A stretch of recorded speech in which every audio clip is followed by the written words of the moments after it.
de manejar. Vamos a partir de lo más básico, que tenemos que el paro cardiorrespiratorio es un evento inesperado que se puede presentar en cualquier lugar y a cualquier persona. Y en especial, sobre todo si se encuentra cursando una patología.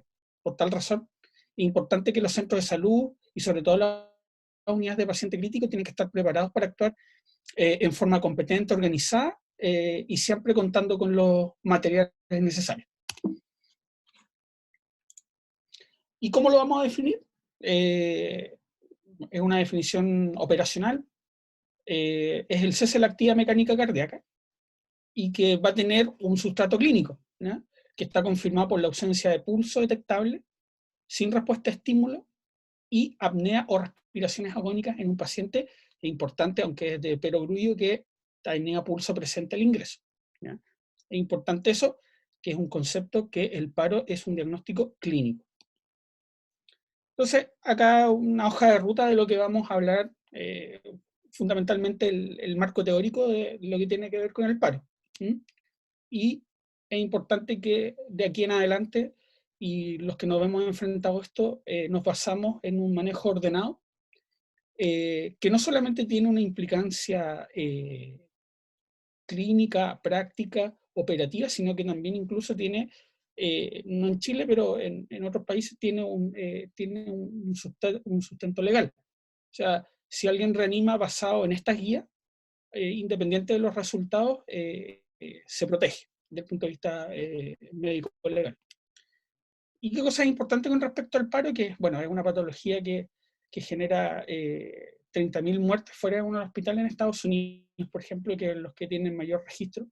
Eh, Alrededor de 500.000 muertes súbitas en Estados Unidos por año, por eso es algo que un poco se va a traspasar al resto de los países. Es importante ver que es un número importante de pacientes.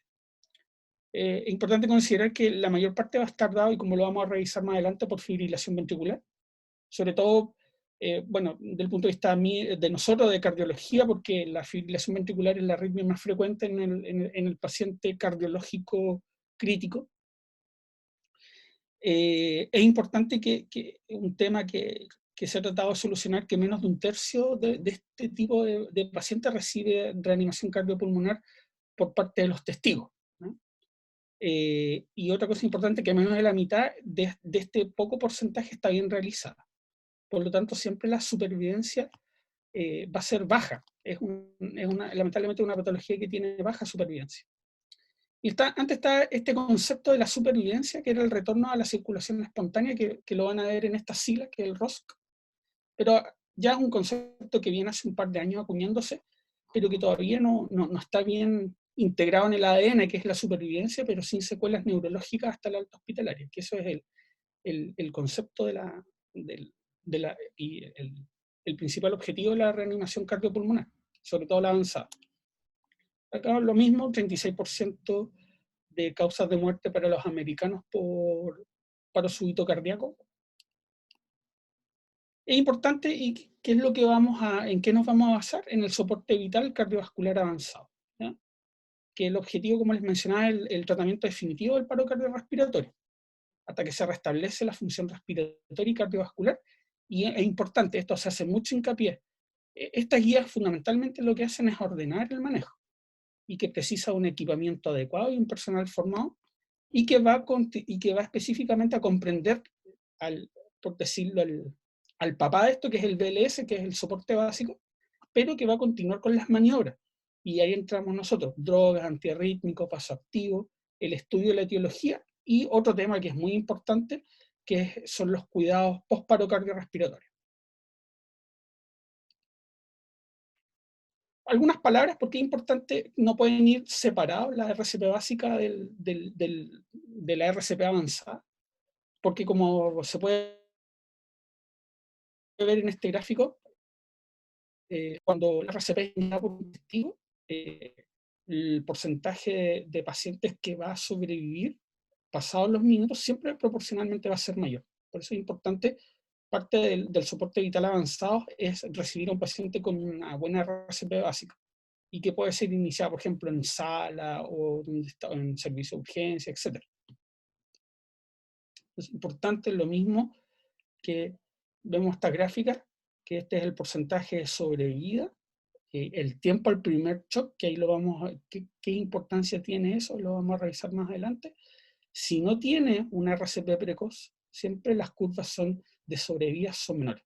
Es importante que a medida que va aumentando el porcentaje de cobertura por RCP básica, y si esta es de buena calidad, la sobrevida siempre va a ser mayor. Entonces acá hay otro concepto que vamos a hablar más adelante, que es no solamente la RCP precoz, sino la RCP de buena calidad. ¿Cuál es la evidencia a favor de los cambios de estas nuevas guías que se han ido incorporando nuevos conceptos que son sobre todo para la unidad de paciente crítico? Es importante que la importancia de la resucitación cardiopulmonar basada en que el paro tiene 3 fases. ¿Ya? La fase eléctrica, ¿ya? Que es donde es importante, y como lo vamos a ver más adelante, el shock, la desfibrilación precoz. Tiene una fase circulatoria, ¿ya? Que es donde hay falla cardíaca, falla de bomba, falla cardiopulmonar, que aquí es la importancia de la RCP, de las maniobras de resucitación, las compresiones, y esta fase que es muy difícil de manejar y que hay que tratar de evitar llegar, que es la fase metabólica, que es lo que vemos en el cuidado post-paro, toda la respuesta inflamatoria sistémica, el daño multiorgánico que viene después del paro, y que podemos ver a medida que van pasando las 2 fases anteriores, esta se va prolongando. Entonces nuestro objetivo es evitar que la fase metabólica llegue, o que llegue uno la pueda controlar mejor. Acá esta diapositiva muestra que la importancia de la RCP precoz, ya que la importancia de realizar un ciclo de RCP antes de la descarga eléctrica, sobre todo si el paro lleva más de 4 minutos, y acá lo que intenta mostrar este gráfico, que lo mismo va a aumentar la sobrevida en general hasta incluso un 50% de los casos.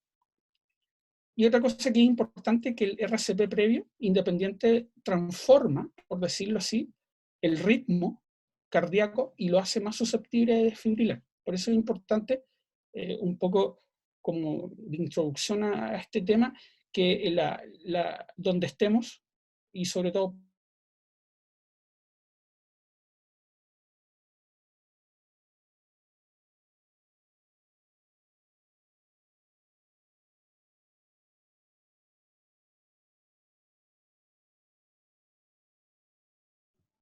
entonces acá el concepto que el masaje cardíaco externo full, que nos va a llevar a tener una adecuada presión de perfusión coronaria, nos va a mostrar la importancia, ¿ya?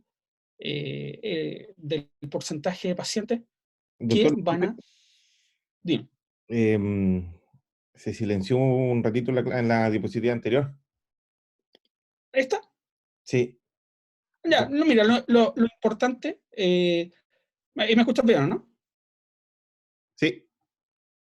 Lo más importante es que un poco haciendo el nexo con respecto a lo que es la RCP básica, que independiente del lugar donde estemos, iniciar el masaje, las compresiones externas, nos va a ayudar a que el ritmo sea más susceptible de fibrilar.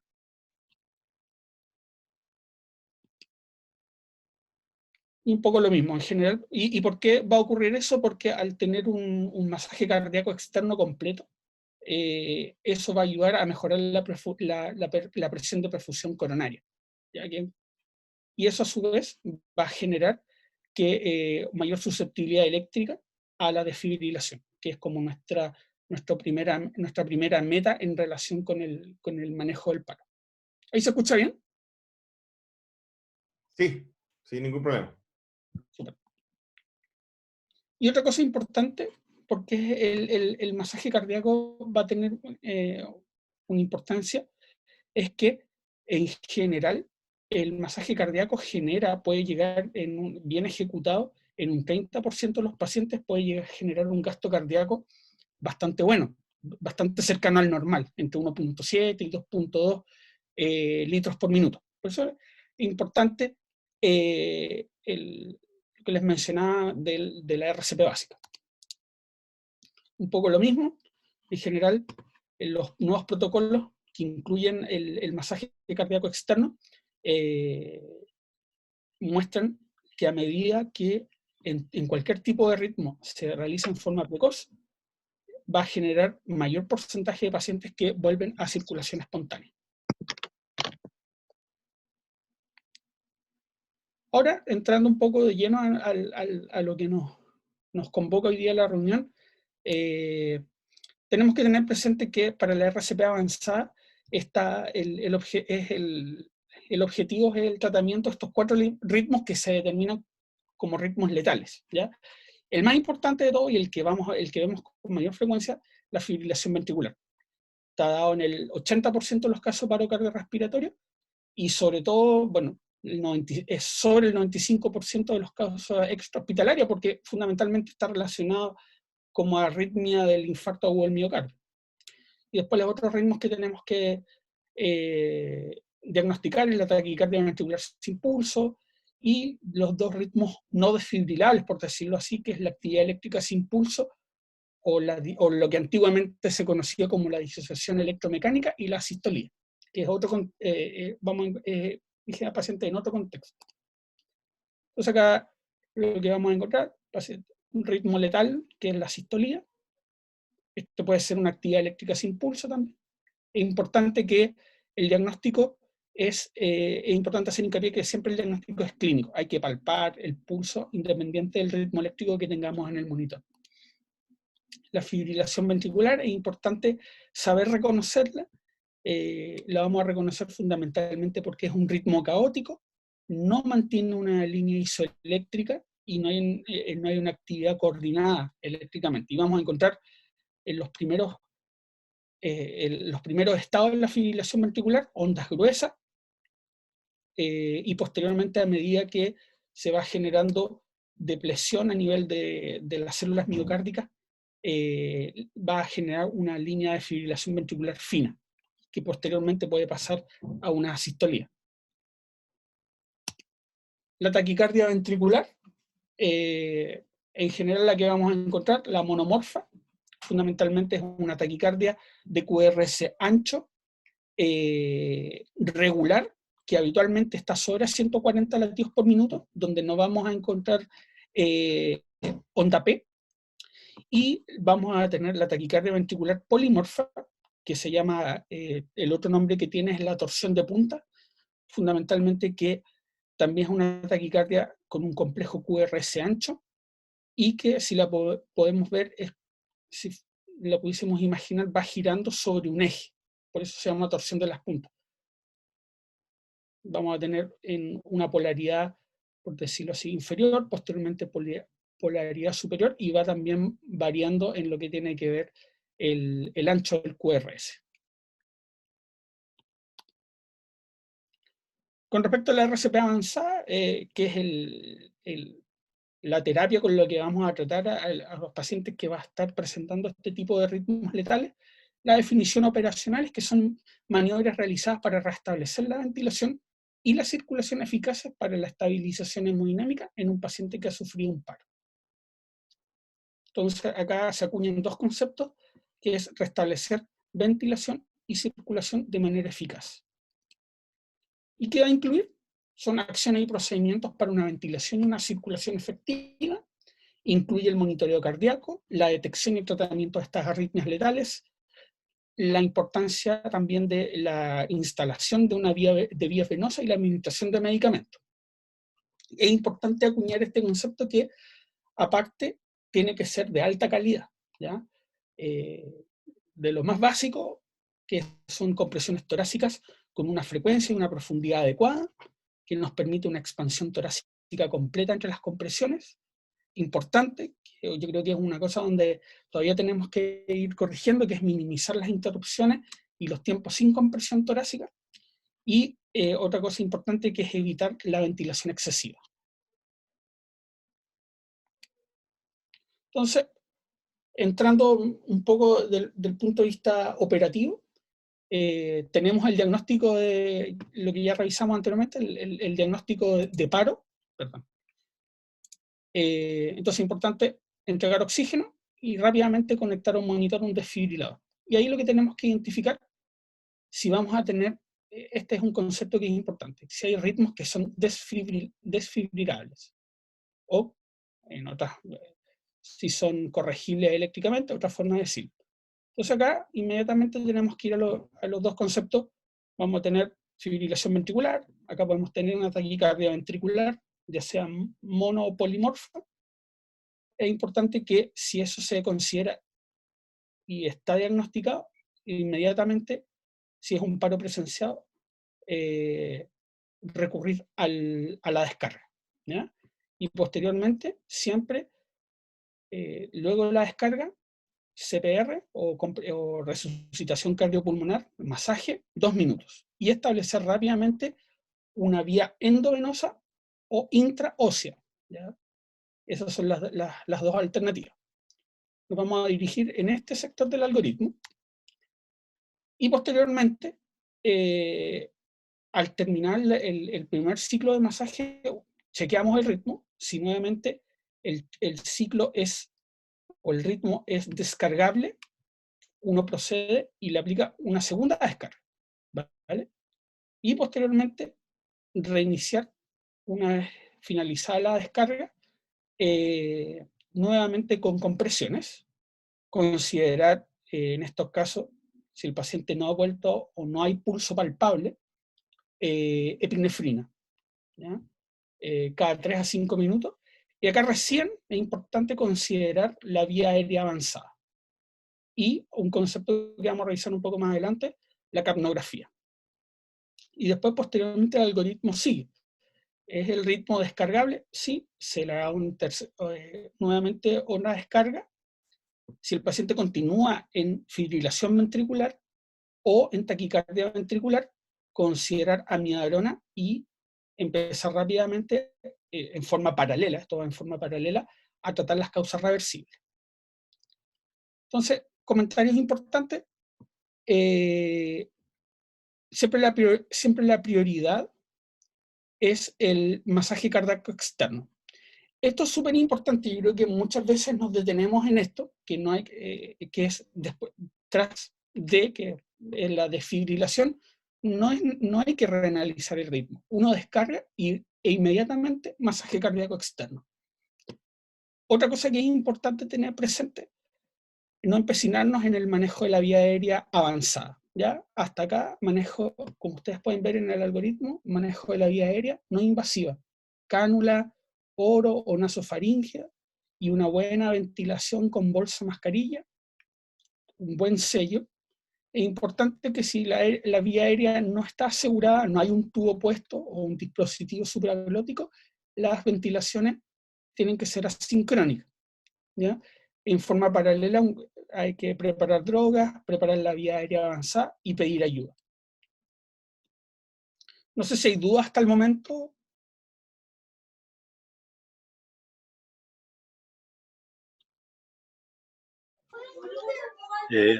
Doctor, ¿Sí? ¿me escucha? Sobre a qué se refiere con ventilación excesiva y las compresiones y la profundidad. Soy Alfredo Ñancuil, técnico. Sí, viene explicado más adelante, ahí viene en detalle.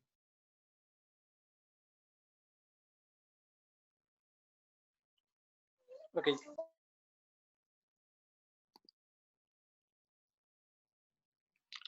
Con respecto a las drogas, las dosis adrenalina 1 miligramo endovenosa, que es antes o después siempre considerarlo en relación con la segunda descarga. La primera descarga es fundamentalmente masaje cardíaco externo. Fundamentalmente en las venas de las extremidades superiores, con un push de 20 ml de suero fisiológico y elevar el brazo. Eso es importante. Y como antiarrítmico, la primera carga en pacientes que tienen fibrilación, como les mencionaba, fibrilación ventricular o taquicardia ventricular recurrente, amiodarona 300 miligramos, que es antes o después de la tercera descarga, ¿vale? También podemos utilizar, se utiliza cada vez menos la lidocaína como una segunda opción. Siempre en nuestro caso, en los coronarios, considerarlo.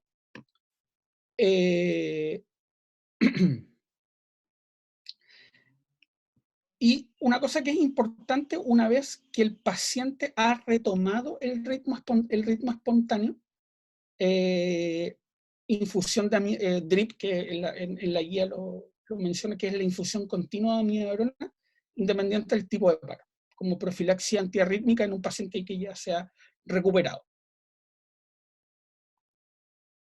Entonces, con respecto a qué se habla de un masaje cardíaco de buena calidad, en general lo que nos mencionan es que empujar fuerte, que el tórax se hunda mayor o igual a 5 centímetros y rápido, con una frecuencia cardíaca de 100 latidos por minuto y permitir que el pecho regrese. Por eso es importante que la RCP con un operador no puede ser más de 2 minutos, y habitualmente los operadores o los masajeadores, por decirlo así, nos tenemos que ir rotando porque realmente cansa. Importante esto, minimizar las interrupciones sobre todo para intentar intubar. Hay que evitar minimizar las interrupciones para analizar el ritmo, que no es lo importante, sino que es la RCP de buena calidad. Como les mencionaba, si no hay vía aérea avanzada, la relación tiene que ser 30:2, 30 compresiones por 2 ventilaciones. Eso hace también referencia a lo que me preguntaban de evitar la ventilación excesiva, no superar esta relación en caso en que el paciente no tenga una vía aérea definitiva, que no esté intubado. Y otros conceptos que voy a explicar un poco más adelante, agregar en el manejo del paro el uso de la capnografía y de la presión arterial invasiva cuando sea posible, porque nos va a ayudar a chequear que nuestra RCP sea de buena calidad. ¿Y eso por qué es importante? Porque en un paro nosotros tenemos ahí, lo vamos monitorizando nuestra respuesta, y lo vamos a utilizar a través de los parámetros fisiológicos clásicos, que es el electro, lo vamos viendo, y la palpación del pulso, que es lo más importante, si hay un ritmo en el monitor, tenga una correlación clínica. Sin embargo, lo que nos pasa frecuentemente, estos no son parámetros que nos permitan evaluar la calidad de la reanimación.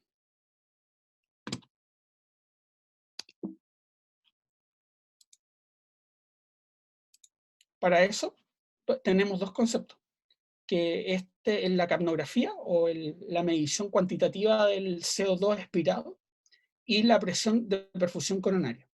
Y esto es importante porque han demostrado tener una correlación directa con el gasto cardíaco y el flujo sanguíneo coronario durante la reanimación. Entonces, esta sigla, que es el CO2 expirado, se define como el registro cuantitativo de la onda de capnografía, y que se va a recomendar para los pacientes que estén intubados durante todo el periodo que rodea el paro cardíaco. Esto es importante de la capnografía en el paro porque va a confirmar que el tubo endotraqueal esté en buena posición, nos ayuda a monitorizar que la calidad de la RCP sea adecuada, y una cosa que es importante, que nos permite detectar el restablecimiento de la circulación espontánea. Acá podemos ver que el restablecimiento de la circulación espontánea se reconoce cuando en la curva del CO2 expirado hay un repentino aumento de más de 40 milímetros de mercurio, que va a tener una correlación de que está aumentando el flujo sanguíneo. Con respecto a la presión de perfusión coronaria, esta se obtiene fácilmente, y es la diferencia entre la presión diastólica de la aorta versus la presión de fin de diástole del ventrículo izquierdo, ¿ya? Y eso también ha demostrado una correlación con el flujo sanguíneo miocárdico y el retorno de la circulación espontánea. Esto es fácil porque fundamentalmente la presión de fin de diástole del ventrículo izquierdo se correlaciona rápidamente con la presión diastólica. Por lo tanto, si un paciente lo tenemos con una línea arterial, mientras masajeamos y vemos que tiene una adecuada presión arterial diastólica, estamos hablando de que probablemente la presión de perfusión coronaria, como el paciente va a estar en paro, no hay mucha presión en la aorta. Entonces se va a correlacionar la presión de fin de diástole, la que tenemos con la línea arterial, a la presión de perfusión coronaria que está ocurriendo en el corazón en ese momento. Entonces los estudios han demostrado que cifras de perfusión coronaria sobre 15 milímetros de mercurio tienen mejores tasas de retorno a la circulación espontánea. Entonces es importante y acá un poco el concepto fundamental es que tiene que considerarse una presión arterial diastólica sobre 40 milímetros de mercurio como un valor ideal durante la maniobra de reanimación. Y habitualmente, como pacientes que están en la UCI están con línea arterial, mientras vamos reanimando, nos vamos fijando, y si nuestra meta sobre los 40 milímetros de mercurio, y si el paciente, por ejemplo, está con un shock séptico, está en ventilación mecánica, va a estar intubado, conectarle un medidor de un capnógrafo, vamos a tener 2 mediciones fisiológicas que son muy importantes. Eso es un poco la importancia de estas diapositivas. Entonces, con respecto a los ritmos paleteables, por decirlo así, o los ritmos desfibrilables, el resumen tiene que ir fundamentalmente: llega el desfibrilador, se aplica una descarga, se hace RCP de buena calidad, chequeamos el ritmo, después de terminado la RCP, si el paciente sigue con un ritmo desfibrilable, nueva descarga y empezamos con un vasopresor. Aquí acuérdense que es el vasopresor, que es la epinefrina, en el segundo análisis del ritmo, e inmediatamente seguimos con masaje, y al terminar los 2 minutos de masaje recién chequeamos el ritmo nuevamente.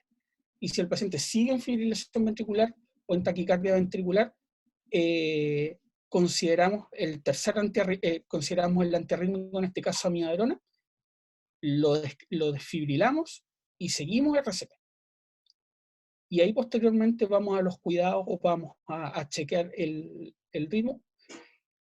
Y esto va siguiendo, sigue un continuo hasta que el paciente retoma a la circulación espontánea, o, como lo vamos a ver después en las sesiones prácticas, cambia de ritmo. El paciente puede, después de estar 5, 6 o 7 veces repitiendo un ciclo, puede pasar a sistolía, y tenemos que pasar al algoritmo siguiente.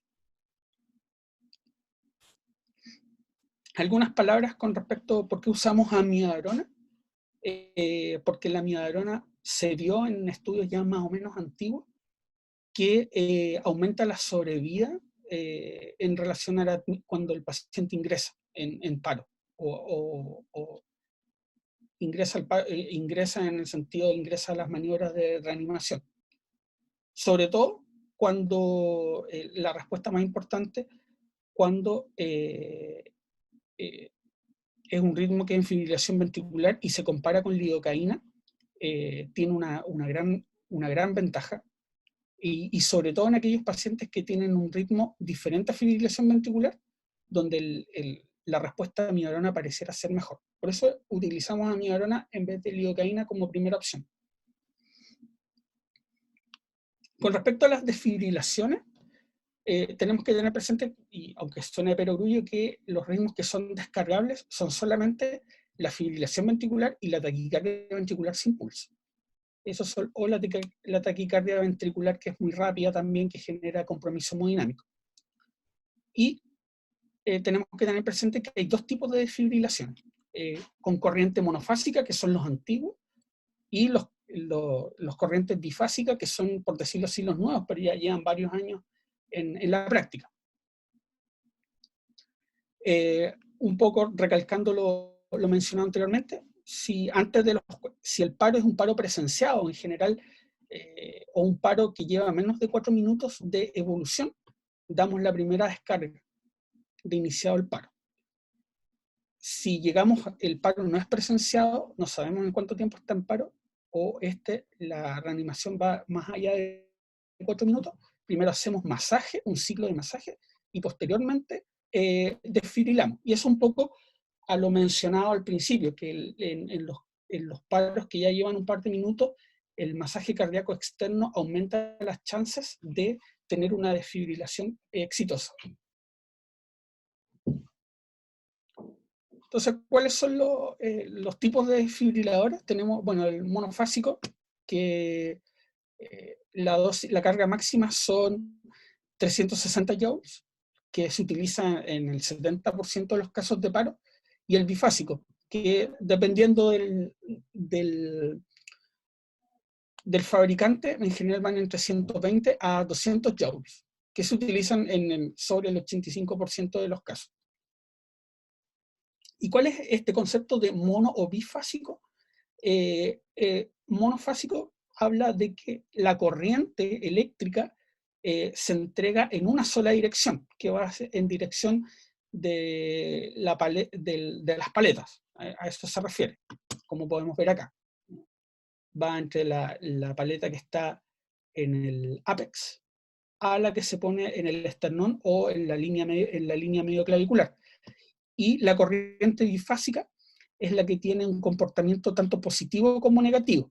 Eso quiere decir que el corazón, por decirlo así, está sometido a dos frentes de descarga eléctrica y que por consecuencia se entiende que se ahorra energía y que esta, al ahorrarse energía también es más efectiva, ya que el corazón sufre dos frentes por decirlo así, de depolarización.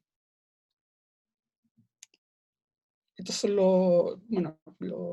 las máquinas los desfibriladores, partimos de estos bien antiguos hasta los que se utilizan en la mayoría de los servicios de urgencia o la unidad de paciente crítico.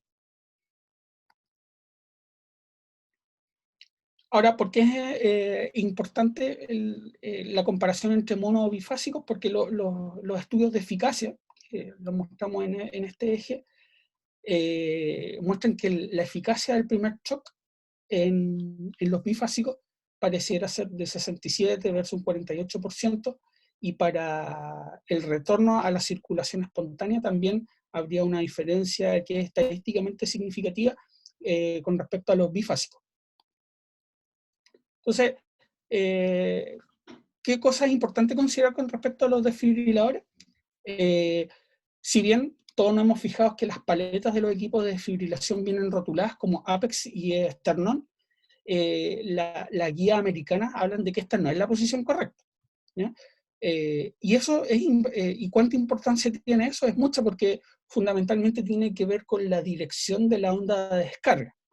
Lo que aconseja la American Heart, que es la asociación americana, es que las paletas deberían rotularlas como subclavia y axilar, ¿ya? O sea, es importante que sepamos que la posición correcta de las paletas es a nivel subclavicular derecho, y en la axila, a nivel axilar, o en la línea medio axilar anterior izquierda, en esta zona. Habitualmente uno la pone acá y ponemos el otro acá. Entonces lo que nos recomiendan las guías es que sea a nivel bajo o en relación con la línea medio clavicular derecha y en relación con la línea axilar anterior, como en esta zona. Pareciera tener mejores, más o menos como esta zona, pareciera tener mejor respuesta ahí. No sé si hay dudas con respecto a esto. Yo no, al menos. Entonces, seguimos, ¿eh? Con respecto a lo que es el manejo de la vía aérea, que esto siempre ha sido, es materia de controversia, ¿ya? El concepto que tenemos que tener es que el manejo de la vía aérea en una situación de paro, tenemos que tener que el manejo básico de la vía aérea es la cánula orofaringia o en este caso la nasofaringia. Y la recomendación actual siempre es utilizarla cuando se realiza la ventilación con bolsa máscara, ¿ya? El manejo avanzado de la vía aérea, que las guías obviamente lo consideran como el método óptimo, no solamente para el manejo práctico en relación con las compresiones cardíacas, sino también por, como lo hemos visto, también nos permite guiar la RCP de buena calidad con la capnografía. Sin embargo, y es importante que requiere un adecuado entrenamiento, porque es un procedimiento que tiene una alta incidencia de falla y también de complicaciones. Intubar en paro no es fácil, y sobre todo uno se va retrasando con lo importante del masaje.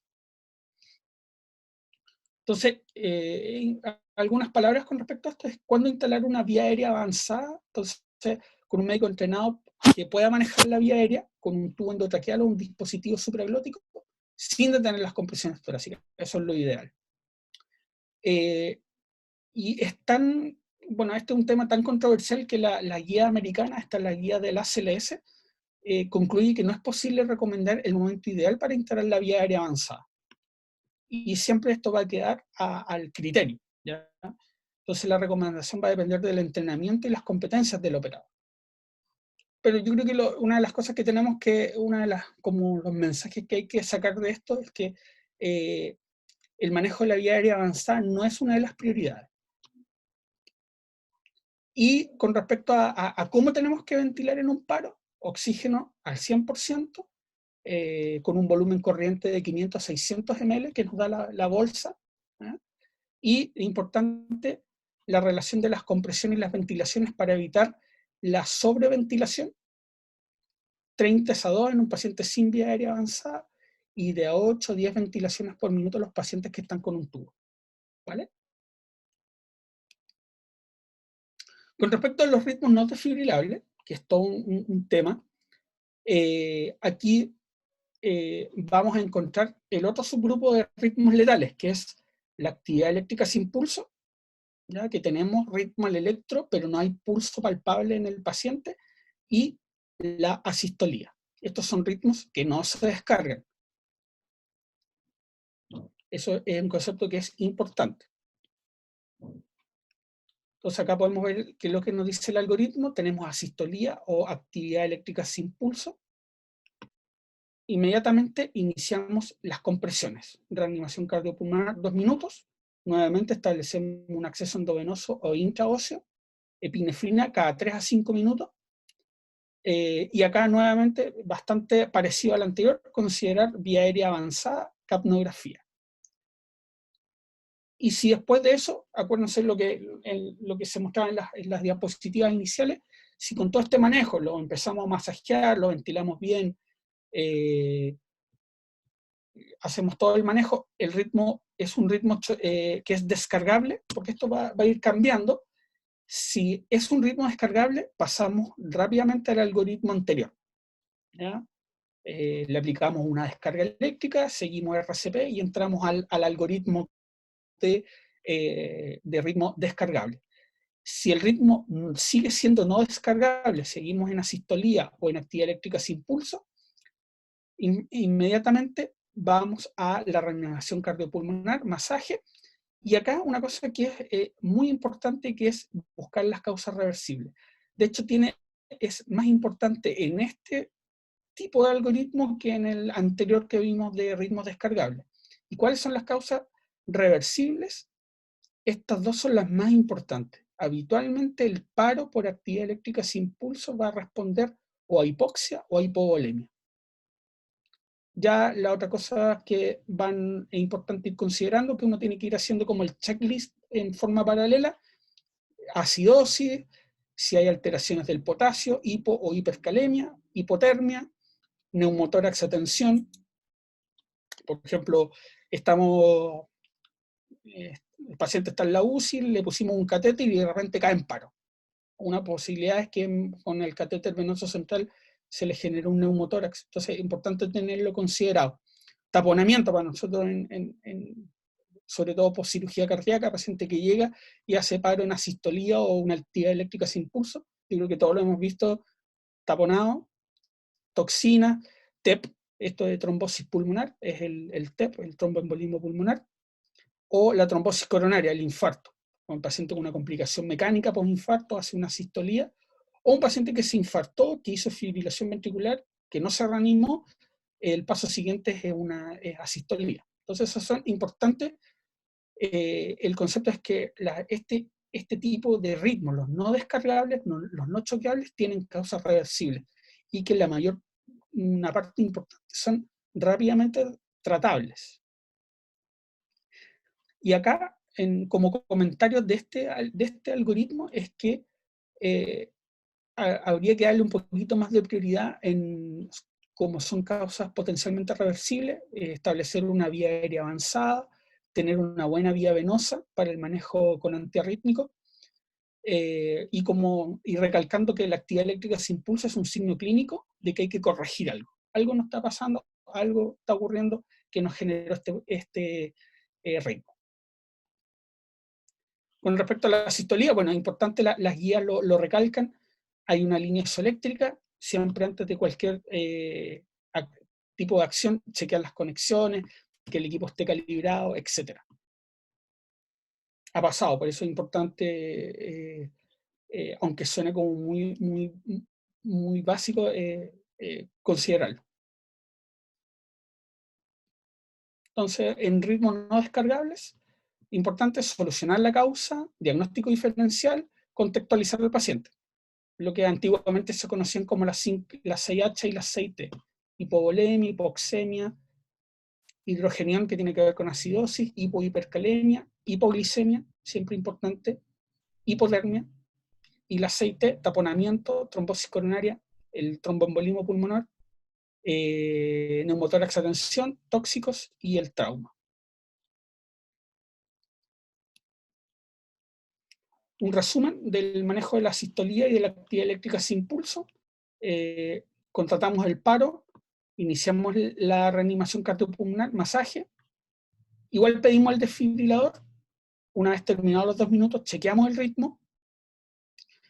Si seguimos en actividad eléctrica sin pulso o en asistolía, entregamos un vasopresor y vamos con las 6H, las 6T, empezamos a buscar los factores y seguimos con la RCP. Y lo mismo, chequeando el ritmo y reanimación cardiopulmonar. Esto es un concepto importante que sale acá. En las guías antiguas, van ustedes, y todavía en algunas partes van a escuchar a alguien que va a decir, pasemos a la atropina. No, en general, la atropina, en las guías de manejo de la sistolía y la actividad eléctrica sin pulso, se sacó. Ya hace por lo menos 10 años ya no son consideradas, por lo tanto la atropina no es un fármaco para el manejo del paro. Entonces, un poco un resumen, esto lo pueden revisar después con calma, cómo es el algoritmo del manejo del paro. Va a ser en relación con la calidad del RCP, el tipo de la energía del choque, que consideramos como retorno a la circulación espontánea, el manejo avanzado de la vía aérea y la terapia de drogas.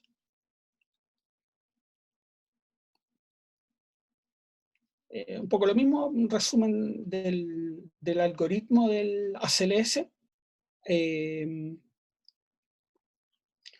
general, cómo esto es un continuo, y bueno, lo vamos a ver en las partes prácticas, es algo que también es muy dinámico, se va van cambiando de ritmos, por eso es importante tener una actividad bien sincronizada. Como algunos conceptos finales, cosas como para quedar como recalcar, el masaje cardíaco externo máximo y efectivo es lo más importante en general de la RCP básica.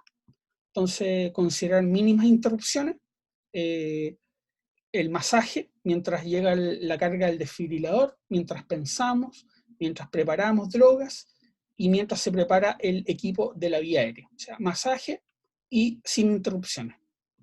Descargamos y soltamos las paletas, seguimos reanimando. Entonces, otra cosa que es importante, que hay que ser ordenado, definir roles individualizados en el equipo de reanimación. ¿Ya? Entonces es importante que cada uno tenga su rol. ¿Ya? Hay una persona que traiga la vía aérea, que prepare la adrenalina. Importante también llevar una bitácora y sobre todo también el tiempo. Lo que hacemos con hora exacta, anotar la hora de comienzo de las maniobras, etc. Y todo esto que hemos conversado tiene que ver con la cadena de la sobrevida. Aquí podemos ver que un paciente que cae en paro y que no recibe tratamiento, probablemente la sobrevida a los 12 minutos va a ser obviamente 0. Si, por ejemplo, retrasamos la desfibrilación, por ejemplo, ya sobre los 8 minutos, la probabilidad de sobrevida es el 2%. Si empezamos con una reanimación precoz, pero tenemos con reanimación cardiopulmonar, masaje precoz, pero la desfibrilación es retrasada, 8%.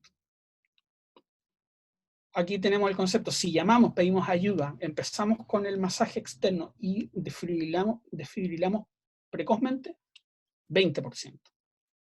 Entonces, y si complejizamos nuestra atención, llamamos, pedimos ayuda, empezamos con RCP precoz, desfibrilamos en forma precoz y hacemos el manejo de la ACLS, drogas, capnografía, línea arterial, tenemos incluso chances de hasta un 40% a los 12 minutos de sobrevida. Es importante ir acuñando estos conceptos.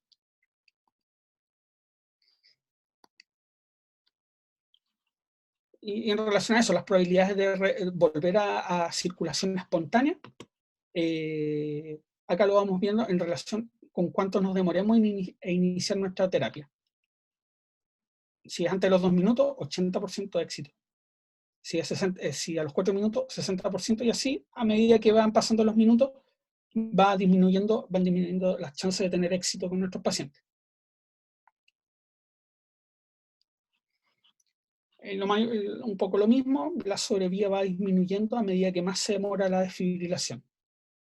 Entonces, acá hay un concepto que ya viene hace muchos años, que la tasa de sobrevida luego de un paro por fibrilación ventricular va a disminuir entre un 7 y un 10% cada vez que nos demoremos en desfibrilar, por cada minuto que nos demoremos en desfibrilar. Entonces, ¿cuáles son los problemas que tenemos con la reanimación?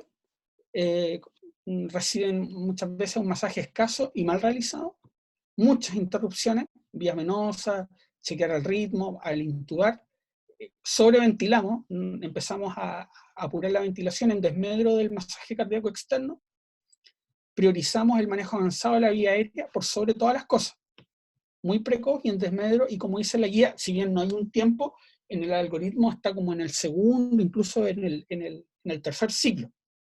Reanalizamos el ritmo después de la descarga. Esto yo creo que lamentablemente lo tenemos como muy metido en el ADN de chequear cada vez que descargamos el ritmo, y eso, como vimos, no es lo adecuado. Y lo otro es que hay muchas veces que se hacen descargas sucesivas. Y al descargar el corazón hay que considerar que al generar una descarga el corazón entra en un estado de latencia. Por eso es importante que se hace una descarga y se masajea. Como que uno retrocede un poco, si bien resetea el corazón, retrocede en relación con la función de bomba. Entonces esos son los problemas que uno tiene que tratar de evitar. Y como conclusiones de este tema, bueno, siendo muy insistente, la importancia de las compresiones torácicas precoces e ininterrumpidas, minimizar la duración de las pausas antes y después de los choques, continuando con las maniobras mientras se descarga el desfibrilador, desfibrilar en cuanto sea posible cuando el paro es presenciado. Y como sabemos, paro presenciado es igual a menos de 3 o 4 minutos dependiendo de las guías, pero en general menos de 4 minutos. Claramente está demostrado que la ventaja de realizar una descarga versus lo que se hacía antiguamente en las guías, que eran aplicar 3 descargas, incluso hay guías que hablan de golpear el pecho, se hacía antes, y eso, el objeto es que minimizamos las interrupciones. Bueno, esto no es del tema, pero va de la mano, que es la utilización de los DEA, sobre todo para el paro extrahospitalario. Con respecto al manejo de la vía aérea y la ventilación durante la reanimación, si antes las guías lo ponían como una prioridad, ahora tiene un rol absolutamente secundario. De hecho, hay para los reanimadores LEGO, los reanimadores extrahospitalarios, es solamente masaje, no preocuparse de ventilar. Y para nosotros yo creo que es importante considerar que el manejo básico de la vía aérea es poner bien una cánula orofaringea o una nasofaringea y tratar de no presionar el cartílago cricoides mientras se ventila. Y con respecto al manejo avanzado de la vía aérea, los dispositivos supraglóticos son equivalentes, incluso son mejores que la intubación orotraqueal.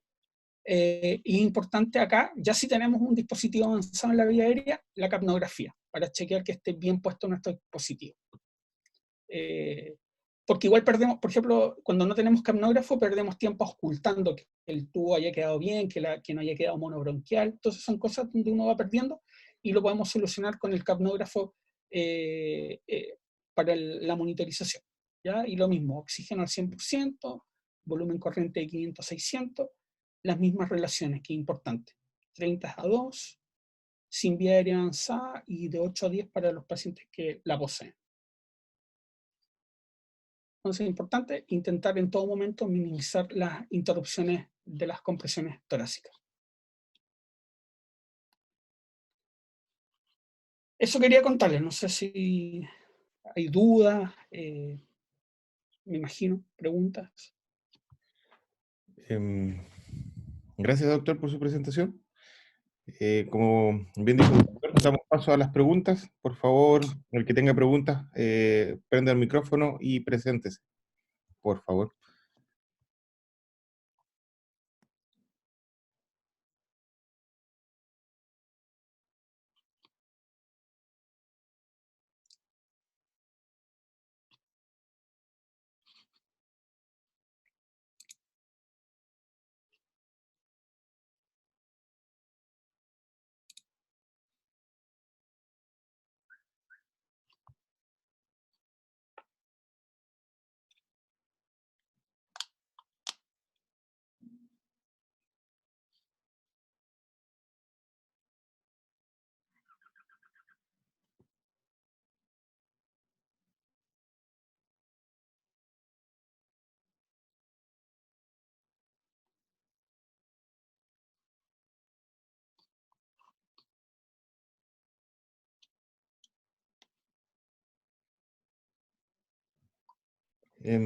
Bueno, en el chat están escribiendo.